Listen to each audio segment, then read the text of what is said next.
YCP నేత విడదల రజనీపై case నమోదైంది. మరింత సమాచారం మా ప్రతినిధి వీరాంజనేయులను అడిగి తెలుసుకుందాం. వీరాంజనేయులు, విడదల రజనీపై కేసు నమోదుకు సంబంధించిన వివరాలేంటి? ధన్యవాదాలు సుజాత. వైకాపా నేత మాజీ మంత్రి విడదల రజనీ మీద పల్నాడు జిల్లా ఎడ్లపాడు పోలీసులు కేసు నమోదు చేశారు. గత నెల 30వ తారీఖున ఎడ్లపాడులో ఉన్నటువంటి వెంకటేశ్వర స్వామి దేవస్థానం దగ్గరకు ఆలయాన్ని శుద్ధి చేసే కార్యక్రమం అంటూ చెప్పి విడదల రజని తన అనుచరులతో పెద్ద ఎత్తున ఎడ్లపాడుకు వెళ్ళడం జరిగింది.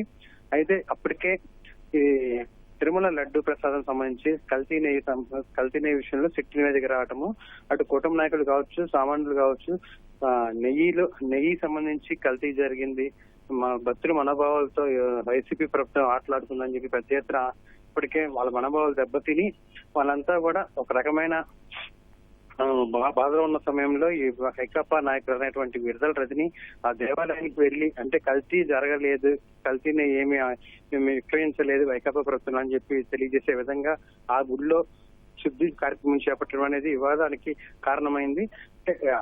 పూర్తిగా అసలు దేవస్థానంలో కల్తీ నెయ్యితో తిరుపతి లడ్డు తయారు చేయటం కాకుండా సిట్ నివేదికలో కూడా కల్తీ జరిగింది, అసలు నెయ్యే వాడలేదు, రసాయన పదార్థాలు వాడారని చెప్పి సిట్ నివేదిక ఇచ్చిన నేపథ్యంలో కావాలని ప్రజలను కావచ్చు, అదేవిధంగా స్థానిక నాయకులని రెచ్చగొట్టే విధంగా విడదల రజని ఆ కార్యక్రమానికి శ్రీకారం చుట్టడం అయితే మొదటి నుంచి కూడా వివాదాస్పదమైంది. అయితే ఆ రోజు ఆలయం దగ్గరికి వెళ్ళినప్పుడు అక్కడ స్థానికంగా ఉన్నటువంటి తెలుగుదేశం నాయకులు కావచ్చు, స్థానికులు కావచ్చు, ఆమె కార్యక్రమాన్ని పూర్తిగా వ్యతిరేకించారు. ఇక్కడ మా ఆలయంలోకి రావద్దని చెప్పి వచ్చి ఆ శుద్ధి కార్యక్రమం చేపట్టడానికి వీల్లేదని చెప్పి కూడా చెప్పారు. అయితే ఇప్పటికే విడదల రజనీతో పాటు వచ్చిన స్థానికులు కావచ్చు, అదేవిధంగా ఆమె అనుచరులు, అదే విధంగా వైకాపా శ్రేణులు అయితే పెద్ద ఎత్తున ఆందోళనకు దిగాయి, నిరసన వ్యక్తం చేసి మేము గుడిలో కార్యక్రమం చేపట్టేది అని చెప్పి వాళ్ళంతా కూడా ఎదురు తిరగటము, దౌర్జన్యంగా గుడిలోకి వెళ్లే ప్రయత్నం చేయడం జరిగింది. ఈ నేపథ్యంలోనే అటు టీడీపీ శ్రేణుల మధ్య వైకాపా విడదల రజని అలాగే శ్రేణుల మధ్య కూడా పెద్ద ఎత్తున ఒక ఘర్షణ వాతావరణం నెలకొంది.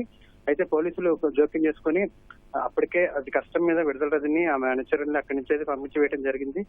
ఈ విషయమై అంటే ఘర్షణ వాతావరణం క్రియేట్ చేయడమే కాకుండా శాంతి భద్రతలు విఘాతం కలిగించే విధంగా విడదల రజని ఆ కార్యక్రమాన్ని శ్రీకారం చుట్టారని, ఆ కార్యక్రమం చేపట్టారని, దీన్ని కేవలం భక్తుల మనోభావాలతో ఆడుకోవటమే కాకుండా ప్రజలను రెచ్చగొట్టే విధంగా స్థానికుల్లో ఒక రకమైన భయానక వాతావరణం సృష్టించేందుకు ఈ కార్యక్రమం చేపట్టారని చెప్పి కూడా టీడీపీ శ్రేణులు అయితే భావించాయి. ఈ నేపథ్యంలో వాళ్ళైతే ఎడ్లపాడు పోలీస్ స్టేషన్ లో ఫిర్యాదు చేయడం జరిగింది.